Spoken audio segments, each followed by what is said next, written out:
सहेलियों, कभी आपने सोचा है जब घर के आंगन में तुलसी की पत्तियां मंद हवा में झूमती हैं, तो वो सिर्फ हवा से नहीं हिलती, वो जैसे किसी अनकही कथा का संकेत देती है। एक ऐसी कथा जिसमें है भक्ति, प्रेम, त्याग और एक नारी का दिव्य रूपांतरण। कहते हैं कार्तिक मास की वह सुबह जब पहली किरण तुलसी के पत्तों पर पड़ी थी और उसी क्षण इस धरती की मिट्टी से एक दिव्य प्रकाश फूटा जो आगे चलकर भक्ति की देवी तुलसी माता कहलाया। इसलिए आज हम उसी पवित्र कथा को सुनेंगे जिसे सुनने मात्र से मन पवित्र हो जाता है और घर में सुख समृद्धि का वास होता है। तो बहनों, अपनी आंखें बंद कीजिए, मन को शांत कीजिए और तुलसी माता की इस दिव्य कथा में खो जाइए। बहुत समय पहले जब धरती पर अधर्म बढ़ने लगा था, जब मनुष्य के हृदय से भक्ति का दीप मध्यम पड़ने लगा था, तब देवता चिंतित हो उठे। चारों दिशाओं में कलह और पाप का अंधकार फैल चुका था। तब देवताओं ने ब्रह्मा जी के पास जाकर निवेदन किया, हे प्रभु, सृष्टि का संतुलन डगमगा गया है, धर्म क्षीण हो रहा है और लोग ईश्वर से विमुख होते जा रहे हैं। कृपा कर कोई ऐसा उपाय बताइए जिससे संसार में फिर से पवित्रता और प्रेम का प्रकाश लौट आए। ब्रह्मा जी ने नेत्र मूंद कर गहन ध्यान लगाया। शांत जल की लहरों में उनकी दृष्टि पड़ी और उनके मुख से एक मधुर स्वर निकला। संसार के उद्धार के लिए अब एक दिव्य स्त्री का जन्म होगा, उसका नाम वृंदा होगा। वह भक्ति और पतिव्रता की ऐसी मिसाल बनेगी कि उसकी पवित्रता से स्वयं देवता भी प्रभावित होंगे। उसके जीवन से मानव को यह सीख मिलेगी कि प्रेम और श्रद्धा से बढ़कर कोई शक्ति नहीं। उसी क्षण हिमालय की गोद में बसे एक तपस्वी के आश्रम में दिव्य प्रकाश फैल गया। आकाश से पुष्प वर्षा हुई और मंद पवन में सुगंध घुल गई। जब वह प्रकाश शांत हुआ तो एक नन्ही कन्या वहां लेटी हुई थी। उसके चेहरे पर आभा थी और उसके चारों ओर कमल के फूल खिले हुए थे। यह वही दिव्य आत्मा थी, वृंदा। वृंदा बचपन से ही भक्ति में लीन थी। जब अन्य बालिकाएं खेलती, वह मिट्टी से छोटे छोटे मंदिर बनाती। वह हर सुबह तुलसी के पौधे को जल चढ़ाती, उसकी पत्तियां सहलाती और धीमे स्वर में भगवान विष्णु का नाम जपती। उसके स्वर में इतनी पवित्रता थी कि आसपास का वातावरण तक शांत हो जाता। कभी कोई पक्षी कलरव करता तो वह भी उसकी भक्ति सुनकर रुक जाता। उसका मन संसारिक वस्तुओं में नहीं था, वह तुलसी के पत्तों में जीवन देखती थी। जब भी वह तुलसी को जल चढ़ाती, उसके होठों से यही शब्द निकलते, हे प्रभु, जैसे यह तुलसी सदा हरी रहती है, वैसे ही मेरी भक्ति भी अमर रहे। उसकी भक्ति इतनी निर्मल थी कि ब्रह्मा जी स्वयं उसके सामने प्रकट हुए और बोले, वृंदा, तेरी भक्ति तीनों लोकों को पवित्र कर रही है। तेरी उपासना के कारण एक दिन धरती फिर से हरित और जीवन से भर जाएगी। तुझे यह वरदान देता हूँ कि जो भी स्त्री तेरी आराधना करेगी वह सदा सौभाग्यवती कहलाएगी। समय बीतता गया। वृंदा का सौंदर्य और तेज दोनों बढ़ते गए। उसका चेहरा जैसे स्वयं भक्ति का प्रतीक बन गया था। लोग कहते कि उसकी आंखों में गहराई है, जैसे कोई प्रार्थना भीतर से झांक रही हो। एक दिन इंद्रदेव ने अपने दूत से कहा, जाकर देखो, यह कैसी कन्या है जिसका नाम सुनते ही मेरे स्वर्ग में पुष्प खिल उठते हैं। दूत लौटकर बोला, हे इंद्रदेव, यह वृंदा नाम की कन्या है। उसके हृदय में केवल एक नाम बसता है, नारायण। उसकी भक्ति से हवा में भी मधुरता घुल जाती है। वृंदा का जीवन भक्ति का पर्याय बन चुका था। उसकी वाणी में विनम्रता, उसके कर्मों में करुणा और उसकी नजरों में ईश्वर का प्रकाश था। उसका नाम हर दिशा में फैल गया। उसी समय असुरों में सबसे पराक्रमी राजा जलंधर ने वृंदा की ख्याति सुनी।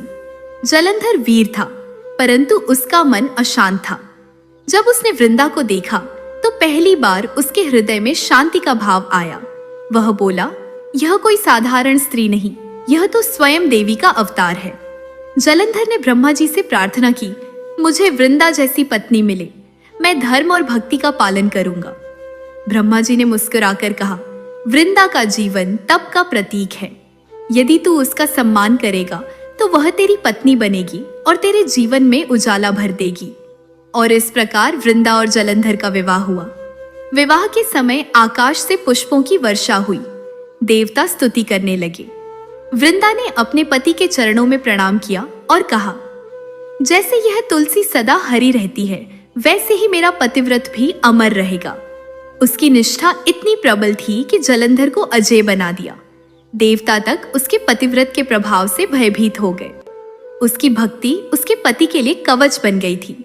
धीरे धीरे जलंधर का बल इतना बढ़ गया कि देवताओं का संतुलन डगमगाने लगा। इंद्र, वरुण, यम और अग्निदेव सब ब्रह्मा जी के पास पहुंचे और बोले, वृंदा की पवित्रता से जलंधर को ऐसी शक्ति मिली है कि अब कोई देवता उसका सामना नहीं कर सकता। कृपया कोई उपाय बताइए। ब्रह्मा जी बोले, यह कार्य केवल भगवान विष्णु ही कर सकते हैं, क्योंकि वही धर्म के संतुलन के रक्षक हैं। भगवान विष्णु ने कहा, मैं धर्म के लिए उस नारी की परीक्षा लूंगा जिसकी भक्ति स्वर्ग तक को प्रभावित कर रही है। और एक दिन जब जलंधर युद्ध भूमि में गया हुआ था, वृंदा अपने कुटीर में तुलसी माता के समीप बैठी ध्यान कर रही थी। उसकी आंखें बंद थीं और उसके होठों पर प्रभु का नाम था, नारायण। वह ध्यान मग्न थी जब कुटीर में एक मंद प्रकाश फैला। वृंदा ने आंखें खोली और देखा, उसके सामने उसका पति जलंधर खड़ा है। उसकी आंखों में वही तेज, वही मुखमंडल। वृंदा के चेहरे पर मुस्कान आई। उसने उसे प्रणाम किया, उसके चरण धोए और आसन दिया। परंतु वह जलंधर नहीं था, वह स्वयं भगवान विष्णु थे, जिन्होंने जलंधर का रूप धारण किया था। उसी क्षण धर्म की परीक्षा पूरी हुई। जब वृंदा को सत्य का ज्ञान हुआ तो उसका हृदय कांप उठा। उसने क्रोध और पीड़ा से विष्णु की ओर देखा। प्रभु, आपने मेरे धर्म की परीक्षा क्यों ली? क्या मेरी भक्ति का यही प्रतिफल है? भगवान विष्णु ने शांत स्वर में कहा, देवी, यह सब धर्म के संतुलन के लिए हुआ। तेरी भक्ति ने जलंधर को अमर बना दिया था। तेरे त्याग से अब धर्म पुनः स्थिर होगा। तू ही सृष्टि में भक्ति की ज्योति के रूप में जानी जाएगी। वृंदा की आंखों से आंसू बहे। उसने कहा, प्रभु, आपने मेरे पतिव्रत की मर्यादा भंग की है। मैं आपको श्राप देती हूं कि आप पत्थर बन जाएंगे। भगवान विष्णु ने विनम्रता से कहा, देवी, मैं तेरा श्राप सहर्ष स्वीकार करता हूं, परंतु तेरे इस शरीर से जो तुलसी का पौधा उत्पन्न होगा, वह मेरे पूजन का अभिन्न अंग बनेगा। तेरे बिना मेरी आराधना अधूरी रहेगी। वृंदा ने नेत्र बंद किए और उसी क्षण उसके शरीर से एक सुगंधित पौधा फूट पड़ा। उसकी पत्तियां चमकने लगी और आकाश से एक दिव्य ध्वनि गूंजी, यह वृंदा नहीं, स्वयं तुलसी माता है। उसकी सुगंध इतनी पवित्र थी कि देवता तक नतमस्तक हो गए। तभी से तुलसी माता की पूजा प्रारंभ हुई और धरती के हर आंगन में तुलसी का वास पवित्रता का प्रतीक बन गया। तुलसी माता के प्रकट होने के बाद धरती की हवा बदल गई। जहां पहले शुष्कता थी, वहां हरियाली झूमने लगी। जहां कलह थी, वहां शांति उतर आई। देवताओं ने जब उस नए पौधे की पत्तियों को देखा तो उनमें एक ऐसी दिव्य चमक थी जो पहले कभी नहीं देखी गई थी। प्रत्येक पत्ती में एक मधुर सुगंध थी, वही सुगंध जो कभी वृंदा की सांसों में बसती थी। आकाश में घंटों तक पुष्पों की वर्षा होती रही। भगवान विष्णु अपने पत्थर स्वरूप में पृथ्वी पर अवतरित हुए और बोले, हे वृंदा, आज से तू इस सृष्टि की सुगंध बनकर बसेगी। तेरे बिना मेरी पूजा अधूरी होगी। जो तुझे पूजेगा वह मेरे समान फल पाएगा। तू अब केवल वनस्पति नहीं, मेरे हृदय का आधा अंश है। उस क्षण से तुलसी माता का युग आरंभ हुआ।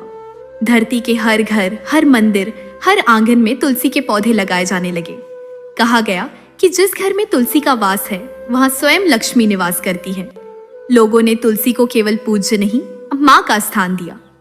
संध्या के समय दीपक लेकर स्त्रियां तुलसी के पास आती, माथा झुकाकर प्रार्थना करती, हे माता, हमारे घर में सुख, शांति और प्रेम बनाए रखना।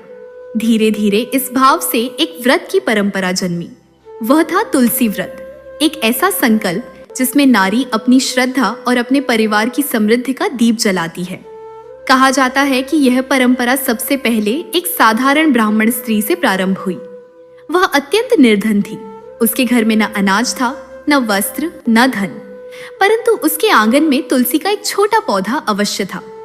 वह रोज सुबह उस पौधे के आगे दीप जलाती, जल अर्पित करती और मन ही मन कहती, हे माता, मेरे घर में भक्ति और संतोष बना रहे। गांव के लोग उस पर हंसते, अरे यह तुलसी को जल देकर क्या पाएगी, परंतु वह चुप रहती, क्योंकि उसके भीतर विश्वास की लौ थी। वह जानती थी भक्ति से किया गया कार्य कभी व्यर्थ नहीं जाता। एक दिन जब उसके पति बीमार पड़े और घर में दवा तक का प्रबंध न था, वह तुलसी के आगे बैठ गई और रूंधे गले से बोली, माता, अब कुछ नहीं बचा, केवल आपका नाम है। वह रोती रही और धीरे धीरे उसे नींद आ गई। स्वप्न में तुलसी माता प्रकट हुई। उनका रूप तेजस्वी था, आंखों में दया थी। उन्होंने कहा, बेटी, अब शोक मत कर। हर सोमवार को मेरा व्रत रख, मुझ पर जल चढ़ा, दीप जलाकर मेरी आराधना कर। तेरे घर से दरिद्रता और रोग दोनों दूर होंगे। ब्राह्मणी ने नींद से जागते ही प्रण लिया, आज से मैं तुलसी माता का व्रत रखूंगी। अगली सुबह उसने मिट्टी का एक दीप बनाया, तेल डाला, बत्ती जलाई और तुलसी के पास रखकर बोली, हे माता, यह दीप मेरे विश्वास का प्रतीक है। उसके बाद उसने कलश का जल लिया और धीरे धीरे तुलसी पर चढ़ाया। वह क्षण ऐसा था मानो संपूर्ण आकाश उस पर कृपा की वर्षा कर रहा हो। धीरे धीरे उसके घर की दशा बदलने लगी। बीमार पति का स्वास्थ्य सुधरने लगा। पड़ोसियों के बीच जो पहले ताने थे, अब शुभ कामनाएं थीं। वह घर जो पहले अंधकार में डूबा था, अब हर संध्या तुलसी के दीप से उजाला होने लगा। तुलसी माता की इस कृपा की चर्चा पूरे गांव में फैल गई। लोग कहते, यह वही ब्राह्मणी है जो हर सोमवार तुलसी माता का व्रत रखती है, और अब देखो, उसके घर में लक्ष्मी का वास हो गया। धीरे धीरे गांव की अन्य स्त्रियां भी उस व्रत में सम्मिलित होने लगी।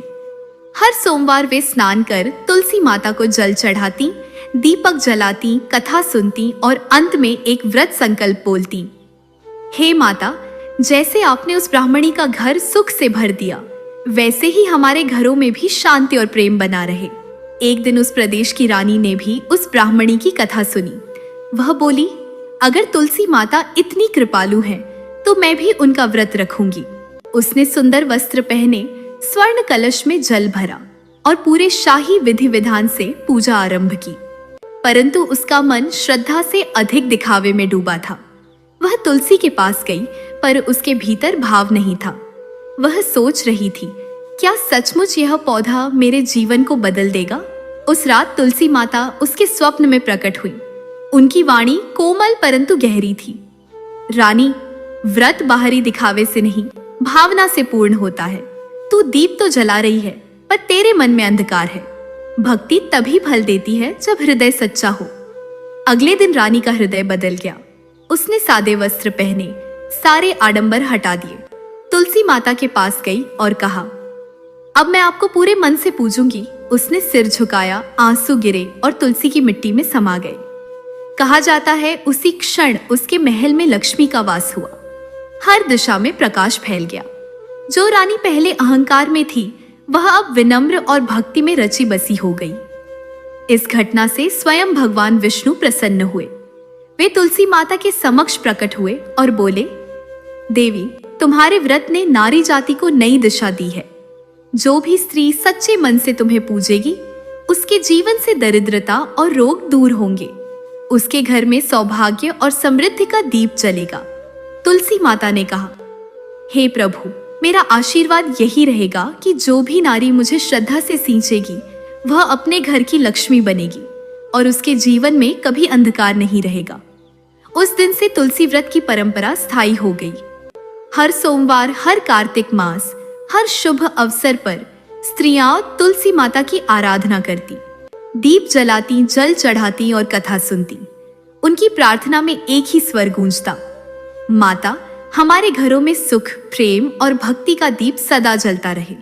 और इस प्रकार तुलसी माता की व्रत कथा न केवल धरती पर फैली, बल्कि वह हर स्त्री के हृदय का हिस्सा बन गई, जहां भक्ति और प्रेम एक साथ बसते हैं। कहते हैं, तुलसी माता का व्रत केवल घर की समृद्धि के लिए नहीं रखा जाता था। यह व्रत उस अदृश्य शक्ति के साथ संवाद था जो सृष्टि को संतुलित रखती है। स्त्रियां सुबह स्नान कर तुलसी माता के पास आती, उनके चारों ओर 7 बार परिक्रमा करती, हाथ जोड़कर कहती, माता, हमारे जीवन में संयम और भक्ति बनी रहे। उनके भीतर यह विश्वास गहराता गया कि जब भी जीवन में कोई कठिनाई आए, तुलसी माता मार्ग दिखाएंगी। समय बीतते बीतते यह व्रत इतना व्यापक हुआ कि हर युग में इसकी कथा सुनाई जाने लगी। एक दिन उसी गांव में जहां ब्राह्मणी ने व्रत की शुरुआत की थी, एक नई कथा जन्मी। उस गांव में एक नन्ही सी बालिका थी, गौरी। उसके माता पिता गरीब थे, पर हृदय में भक्ति भरी थी। गौरी रोज अपनी माँ के साथ तुलसी को जल चढ़ाती और माँ से पूछा करती, माँ, ये तुलसी माता इतनी खास क्यों है? माँ कहती, क्योंकि बेटी, इनकी जड़ में विश्वास है और पत्तियों में प्रेम। एक दिन जब उसके पिता बीमार पड़े और कोई औषधि काम नहीं आई, गौरी ने स्वयं तुलसी माता से प्रार्थना की। उसने मिट्टी में घुटनों के बल बैठकर कहा, माता, मुझे किसी औषधि की नहीं, आपकी कृपा चाहिए। कई घंटे वह वहीं बैठी रही। अचानक एक मंद पवन चली, तुलसी की पत्तियां धीरे धीरे हिलने लगी और उस क्षण उसके मन में एक विचार आया। उसने तुलसी की 2 पत्तियां तोड़ी, उन्हें जल में घोला और पिता को पिलाया। कहते हैं उसी रात उसके पिता का बुखार उतर गया। अगले दिन पूरा गांव देखने आया। सबको आश्चर्य हुआ। तब से यह विश्वास और गहरा हो गया कि तुलसी माता केवल पूजन की देवी नहीं, बल्कि जीवन की रक्षक है। तुलसी माता के व्रत का प्रभाव इतना गहरा था कि जहां भी यह कथा पहुंची, वहां भक्ति की लहर दौड़ गई। जिन घरों में कलह थी, वहां प्रेम बस गया। जिन स्त्रियों के जीवन में कठिनाइयां थीं, वहां धीरे धीरे सुख लौट आया। तुलसी माता के व्रत में एक अद्भुत बात थी। इसमें कोई जटिल विधि नहीं थी, बस सच्चे मन का भाव था। जो मन से तुलसी को सींचता, वही उनके आशीर्वाद को महसूस करता। एक बार एक वृद्धा ने 70 वर्ष की आयु में भी तुलसी माता का व्रत रखा। लोग हंसे। अब इस उम्र में क्या लाभ? वृद्धा मुस्कुराई और बोली, भक्ति की उम्र नहीं होती, जब मन सच्चा हो तब हर पल नया जन्म होता है। उसने निरंतर 12 सोमवार तक व्रत रखा और उसके बाद एक दिन शांत मन से तुलसी के पास बैठी। उसके होठों पर बस एक शब्द था, नारायण। उस क्षण तुलसी की पत्तियों में हलचल हुई, जैसे स्वयं माता आकर उसे अपने आंचल में ले रही हो। लोगों ने देखा, वृद्धा का चेहरा तेज से प्रकाशित हो उठा। कहते हैं वह शरीर वहीं बैठा रह गया, पर उसके चेहरे पर मुस्कान थी। मंदिर के पुजारी ने कहा, तुलसी माता स्वयं आई थी उसे अपने लोक ले जाने। देवताओं ने उस दिन घोषणा की।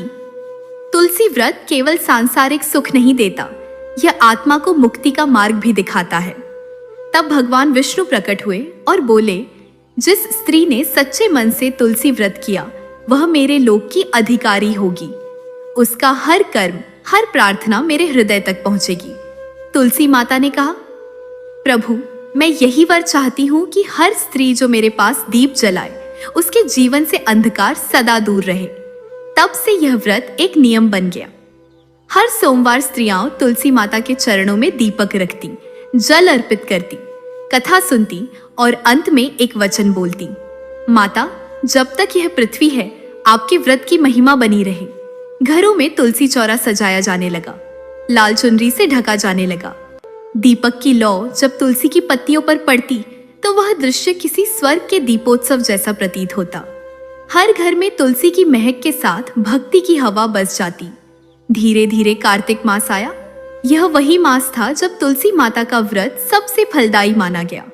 उस समय हर स्त्री तुलसी के आगे दीप रखती और तुलसी विवाह की कथा सुनती। तुलसी माता के शालिग्राम रूप में भगवान विष्णु से विवाह का यह पर्व धरती पर प्रेम और भक्ति का संगम था। कहा जाता है कि उस दिन जो स्त्री तुलसी माता का व्रत रखती है, वह साक्षात लक्ष्मी के समान सुख पाती है। तुलसी विवाह के दिन जब स्त्रियां गीत गाती, ओ तुलसी मैया, ओ विष्णु भगवान, तो हवा तक भक्ति से भर जाती। व्रत का यह प्रभाव केवल मानव तक सीमित नहीं रहा। कहते हैं तुलसी की छाया में बैठे पशु भी शांति पाते थे।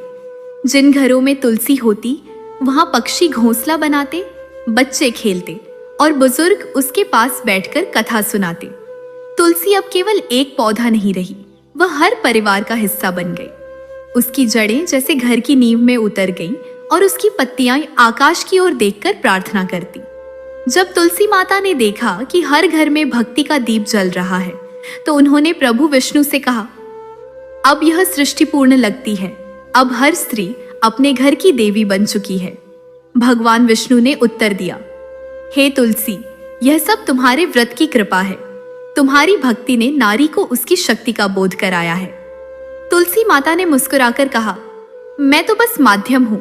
भक्ति तो हर स्त्री के भीतर पहले से थी। वह क्षण सृष्टि के लिए अद्भुत था, जैसे हर जीव के भीतर विश्वास का दीप जल गया हो। कहा जाता है उस रात जब चांदनी तुलसी की पत्तियों पर पड़ी तो वे चांदी जैसी चमक उठी। लोगों ने देखा कि हर पत्ती में एक छोटा सा दीपक झिलमिला रहा है। वह दीपक किसी ने जलाया नहीं था, वह भक्ति की आभा थी। उसी रात से यह माना गया कि तुलसी माता स्वयं अपने भक्तों के घर आशीर्वाद देने आती हैं। और तब से यह परंपरा चली, जब भी स्त्रियां तुलसी के आगे दीप जलाती तो वह लौ केवल तेल और बत्ती की नहीं होती, वह उनके विश्वास की लौ होती है।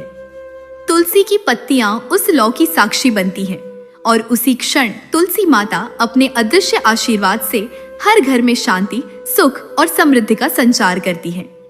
तुलसी माता अब केवल वृंदा नहीं रही थी, वह बन चुकी थी भक्तों की रक्षक, घर की लक्ष्मी और धर्म की आधारशिला। उनकी जड़ें धरती में जितनी गहरी